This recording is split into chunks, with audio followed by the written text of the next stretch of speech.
네, 이동진의 빨간 책방 시간입니다. 저희 메인 코너죠. 책임자를 만나다 지금부터 시작하도록 하겠습니다. 존 르카레의 장편 소설이고요. 두껍습니다. 엄청나죠. 660, 70페이지 정도쯤 되는 긴 책이고 사실은 이 소설 치고는 이렇게 만만하게 읽을 수 있는 책은 아닙니다. 다루고 있는 어떤 역사적인 사실이 굉장히 중요한 책이고요. 그러한 것들에 대한 사전의 이해가 충분하지 않으면 사실은 좀 뭐라고 그럴까요? 진입장벽이 있는 책이라고 할 수 있습니다. 이 책을 읽다가 혹은 혹시 최근에 나왔던 박찬욱 감독의 영화를 보시다가 초반에 너무 안 읽힌다, 너무 안 보인다 이렇게 생각하실 수 있거든요. 그래서 그것을 더 잘 읽기 위한, 잘 보기 위한 사전의 이야기들 같은 것, 특히 역사적인 사실에 대해서 집중적으로 제가 좀 약간 설명을 드리면 어떨까 이렇게 해서 한번 특별하게 마련을 해봤습니다. 자, 일단 이 리틀 드러머걸은 이 소설 속의 시간은 대략 1979년도부터 1980년 이때까지의 일들을 다루고 있는 것으로 보입니다. 소설이 나온 게 1983년도거든요. 그러니까 당시로서는 어떤 국제 정세에 어떤 가장 가까웠던 그런 일들을 녹여서 넣은 그런 소설이라고 말할 수 있을 것 같고요.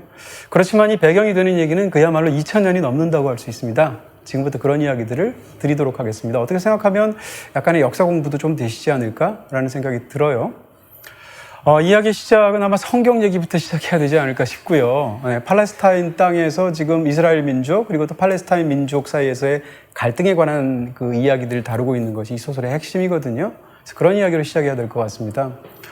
여러분들도 많이 들어보신 또 우리 기독교인이라면 아시는 아브라함이라는 이스라엘 민족들의 어떤 조상쯤 되는 그런 분이 계시죠. 근데 아브라함의 자손들이 이집트로 이주를 하게 됩니다. 원래는 팔레스타인 지역에서 살게 되었는데 그래서 이집트에서 오래 살다 보니까 거기서 이집트 민족들에 비해서 2등 국민, 3등 국민 취급을 받게 되면서 거의 노예에 가까운 생활들을 하게 되고 거기서부터 이집트를 탈출하는 일이 벌어지죠. 바로 그것을 우리가 보통 엑소더스라고 말을 하죠. 탈출시킨 사람은 바로 모세이고요. 그렇게 해서 모세가 탈출해서 다시 옛날에 살던 팔레스타인 땅으로 오려고 하는데 팔레스타인엔 이미 살고 있었던 사람들이 있는 거죠. 그 사람들을 말하자면 지금의 팔레스타인인들의 조상이라고 말할 수 있을 것 같습니다.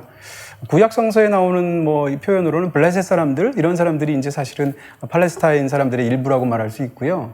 무엇보다도 성경에 나오는 가나안이라는 곳, 가나안이라는 것이 말하자면 약속의 땅이다, 무슨 젖과 꿀이 흐르는 땅이다라는 표현이 성서에 나오게 되는데 그 가나안 지역이 상당 부분 지금의 팔레스타인하고 겹친다고 말할 수 있습니다.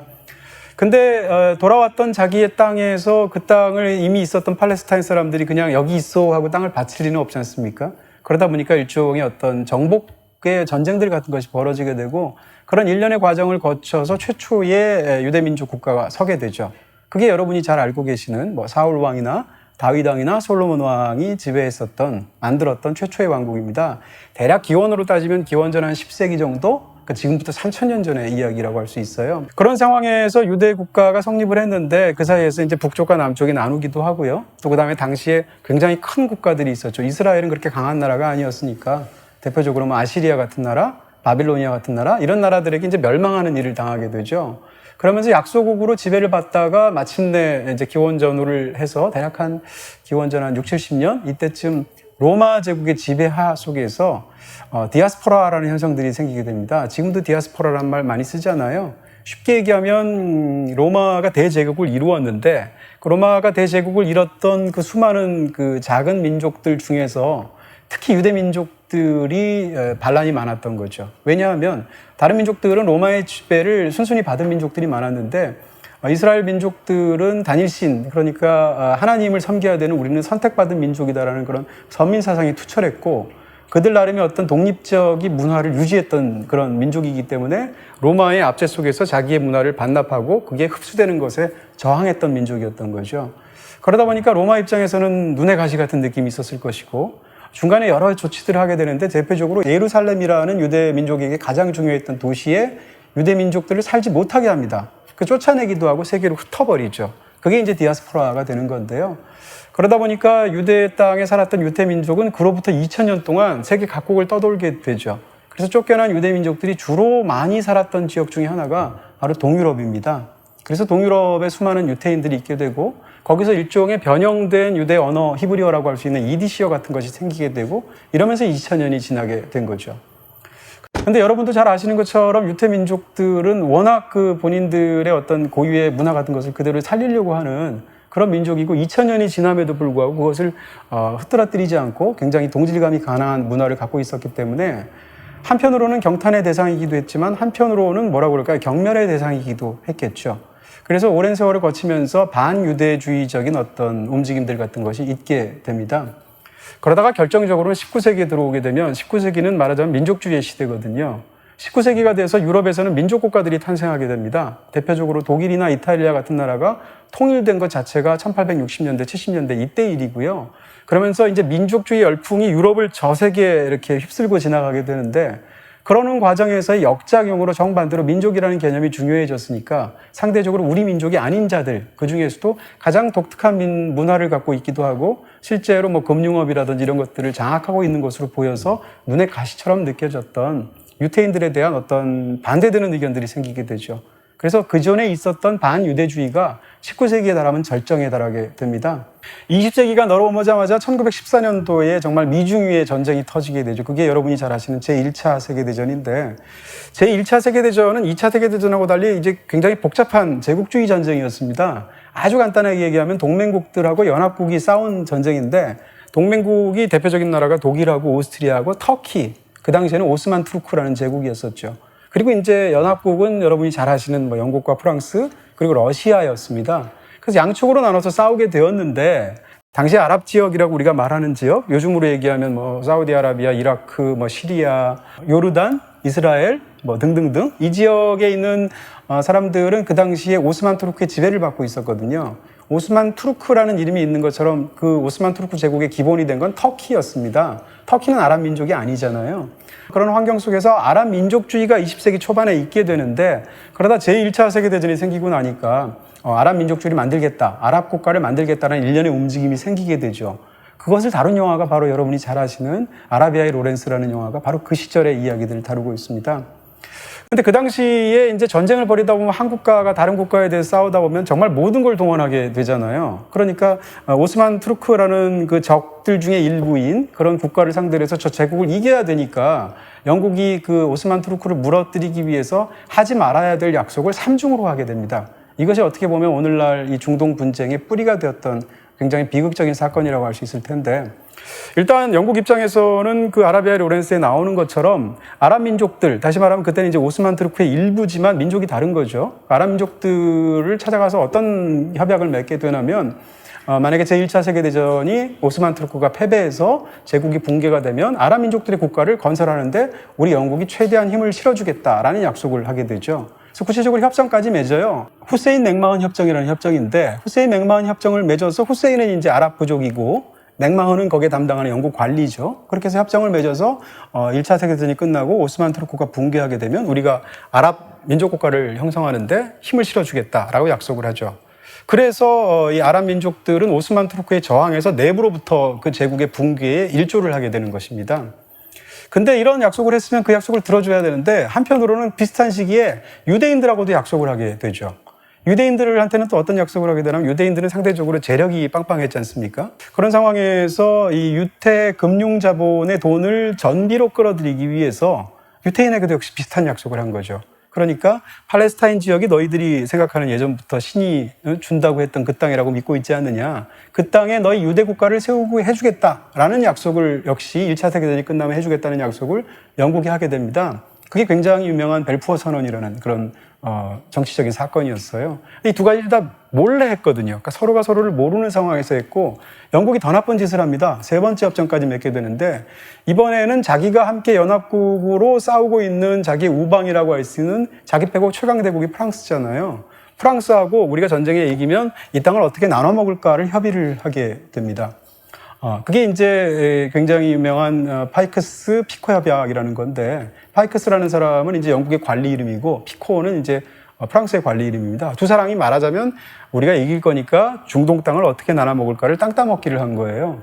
빨간 책방 보시게 되면 예전에 저희가 지리의 힘이라는 책을 다룬 적이 있습니다. 거기 나오는데 그냥 파이크스라는 사람이 이 테이블에다가 이 중동 지도를 놓고 대충 줄을 이렇게 쫙 긋은 거죠.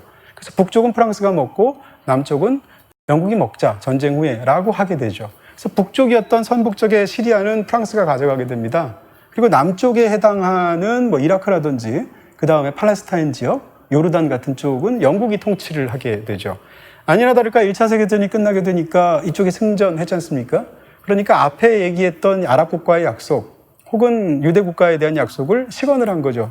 씹어먹고 애초에 프랑스와 제국주의적으로 땅따먹기 하듯이 나눠 먹었던 그 협정에 따라서 이쪽을 서로 분할 점령을 하게 되죠.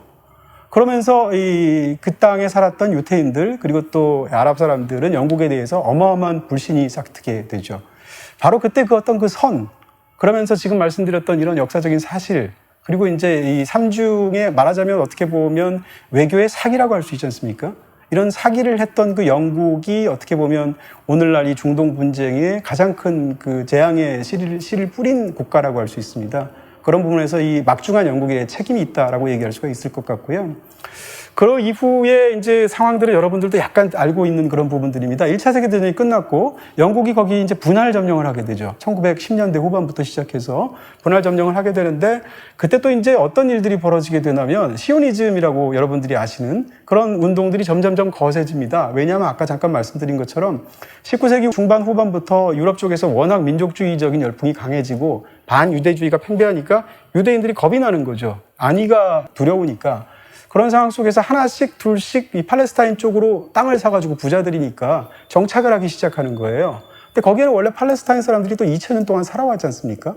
그래서 같이 엮여 살게 되는데 20세기 초반, 다시 말하면 1900년대, 1910년대 이때만 하더라도 유태인들의 이 팔레스타인에서 사는 비율이 10%가 안 됐습니다. 대부분의 사람들은 팔레스타인 이슬람교도였고 오히려 이 유태인들보다는 기독교인들이 더 많았었어요. 근데 이것이 역전되죠. 왜냐하면 시오니즘이 점점 커지고 점점 많은 사람들이 다시 고향으로 돌아오기 시작을 했으니까. 그러면서 이제 유태인의 포션이 늘어나게 되는데 그런 과정에서 원래 살았던 사람들인 팔레스타인 사람들과 자기 옛날 우리 조상 땅이다라고 주장하면서 새로 이주하게 되었던 이스라엘 사람들 사이에서 갈등이 일어날 수밖에 없죠. 이미 1920년대부터 그런 일이 있어서 예루살렘 같은 데 가면 관광객들이 다 가는 데 중에 이제 그 통곡의 벽 이런 굉장히 유명한 곳이 있지 않습니까? 20년대 말에 통곡의 벽에다가 시오니즘을 믿는, 당연하죠. 그러니까 그런 유대인들 입장에서는 시오니스트들의 어떤 상징적인 깃발을 개양하는 사건이 있었습니다. 근데 그것 자체가 양측 사이에서 충돌로 거대한 유혈극이 벌어지게 되거든요.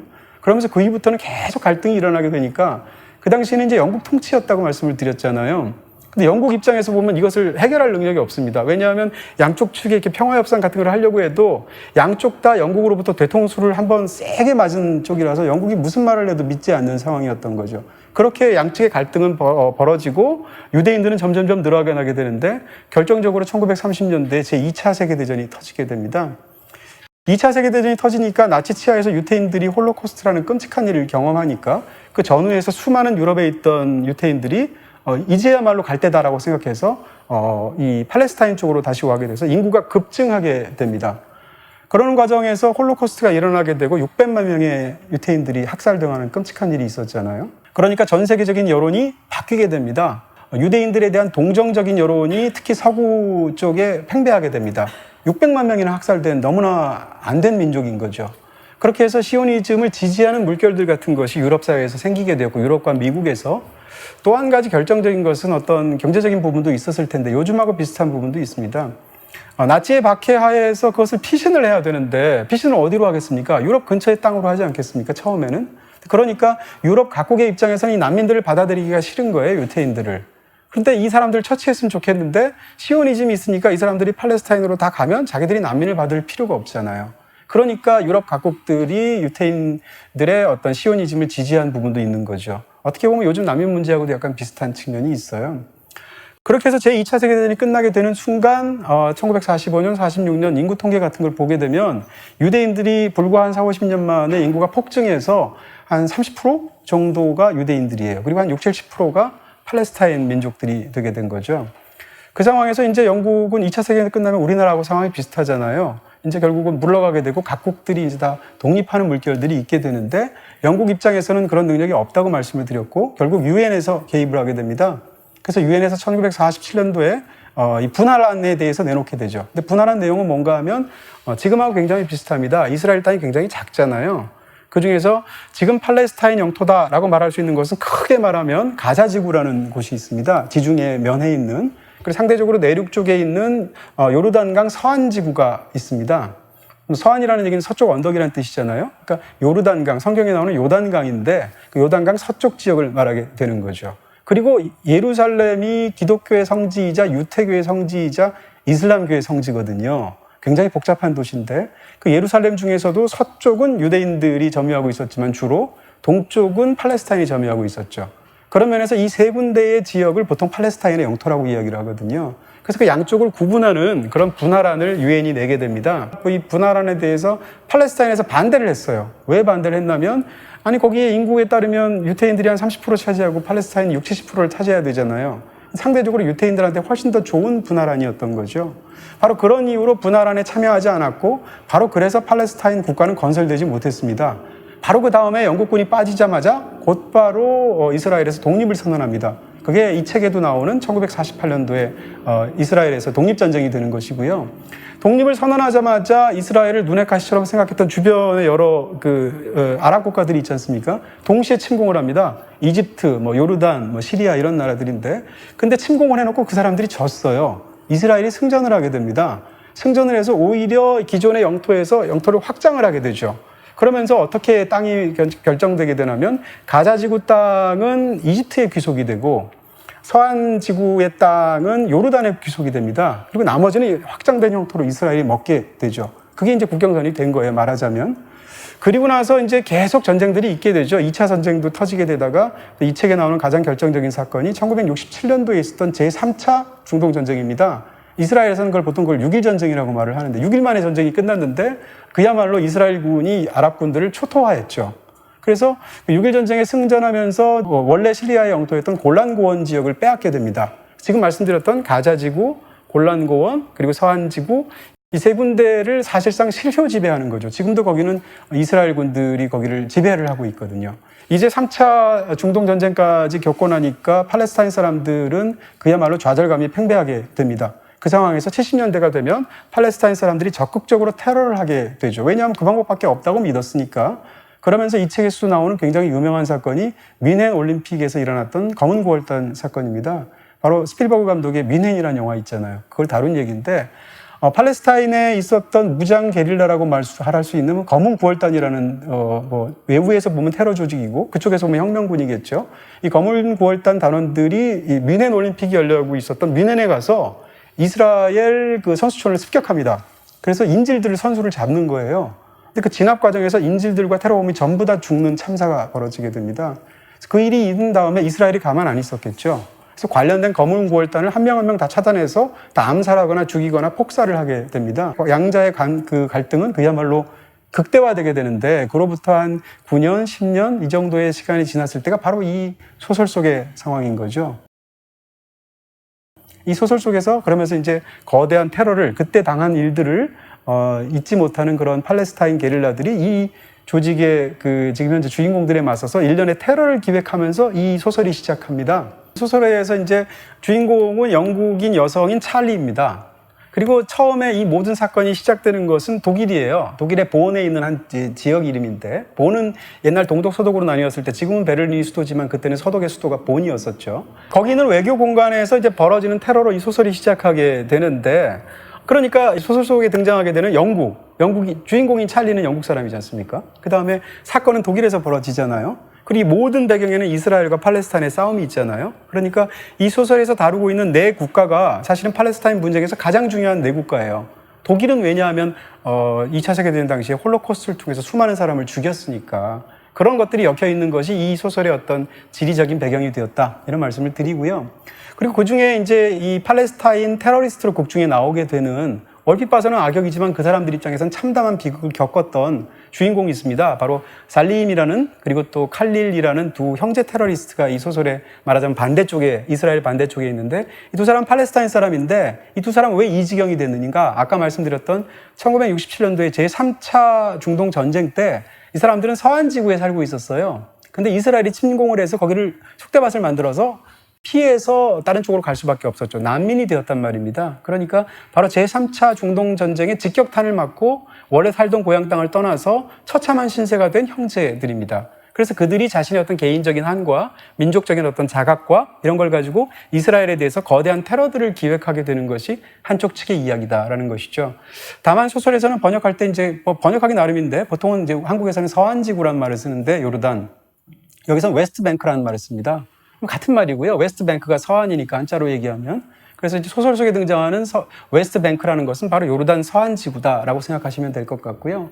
그리고 이쪽에 있는 사람들은 이제 이스라엘 사람들이 나오게 되죠. 그러니까 모두 셋이죠. 영국의 찰리, 이스라엘의 정보기관의 핵심 요원들, 그 다음에 팔레스타인의 게릴라들 혹은 테러리스트들, 이 세 조직이 이 소설에서 중요하게 다뤄지게 되는데, 그 이스라엘 모사드 요원으로 주인공이라고 할 수 있는 가디라는 사람, 그 다음에 모사드의 모든 일들을 다 직접 작전을 수행하는 팀장급이라고 말할 수 있는 쿠르츠라는 사람, 쿠르츠의 오른팔이라고 말할 수 있는 리트박이라는 사람인데, 이 세 사람이 아까 제가 말씀드린 그 연장선상에 말씀드리면 1900년부터 1948년 사이에 다 동유럽에서 박해를 피해서 이쪽으로 온 사람들의 후손이에요.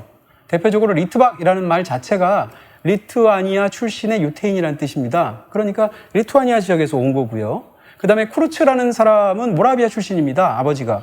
모라비아는 어딘가 하면 지금의 체코슬로바키아의 동부를 우리가 흔히 보헤미아라고, 보헤미안 랩소디 할 때 그 보헤미아가 체코의 지방 이름이죠. 그 다음에 서부를 보통 모라비아라고 하거든요. 모라비아 출신입니다. 근데 거기 있다가 제2차 세계대전이 터져서 쿠르츠 같은 경우에 심지어는 나치의 수용소까지 가게 돼요. 거기서 살아나게 되거든요. 그러니까 홀로코스트를 살아남은 사람 입장에서 얼마나 거기에 대해서 분노와 끓는 어떤 민족적인 애국심 같은 게 있었겠습니까? 그게 쿠르츠고요. 마지막으로 가디 같은 사람은 아버지가 폴란드에 있었던 유태인이었습니다. 독일을 제외하고 유태인들이 가장 큰 박해를 받았던 20세기의 사건들이 다 폴란드에서 일어났거든요. 실제로 우리가 알고 있는 아우슈비츠 같은 것도 지금은 독일 땅이 아니고 폴란드 땅이거든요. 그런 데서 있었던 사람의 아들이 바로 가디입니다. 그러니까 지금 말씀드렸던 이 이스라엘 쪽의 세 주인공은 이 사태 속에서 그들이 느꼈던 어떤 굉장히 끌어오르는 분노들이나 애국심이 있었을 것이고, 마찬가지로 형제 테러리스트인 두 사람도 끌어오르는 분노와 애국심이 있었을 것입니다. 이 둘은 타협할 수가 없겠죠. 그 둘은 그야말로 엄청나게 세게 붙으면서 유혈극들을 벌이게 되는데, 그 사이에 어쩌보면 아무 관련도 없을 것 같은 영국의 배우인 찰리라는 여성이 들어가서 양자 사이로 오가는 이중 스파이가 되는 겁니다. 그러면서 펼쳐지는 이야기가 바로 리틀 드러머걸의 스토리다. 이렇게 일단 기본적인 이야기를 드릴 수 있을 것 같습니다. 자, 이렇게 해서 오늘 책임자를 만나다의 첫 번째 이 리틀 드러머걸에 관한 이야기들은 약간 좀 제가 저희 전반적인 역사적인 사실들, 이 소설을 이해하는 어떤 전체 역사의 좌표 평면에서의 위치 같은 것들 여러분께 말씀을 드렸습니다. 리틀 드러머걸은 앞으로 4주 편성이 됩니다. 역사적인 배경에 관한 이야기가 첫 번째 방송이 될 거고요. 다음 주, 다다음 주는 책에서 다루고 있는 내용을 깊이 있게 저희가 다루게 되고요. 마지막으로 4주차에는 사실은 많은 분들이 리틀 드러머걸이라는 소설에 관심을 가진 게 박찬욱 감독의 미니 시리즈 때문이지 않습니까? 그래서 그 영화와 소설에 관한 이야기들을 비교해 가면서 마지막으로 저희가 4부로 이렇게 짜여져 있습니다. 자, 여기까지 보셨으면 설마 역사의 이야기를 다 들으셨는데 나머지 2부, 3부, 4부 안 들으시지는 않을 것 같고요. 끝까지 다 함께 해주셨으면 좋겠습니다. 자, 오늘 마치도록 하겠습니다. 감사합니다.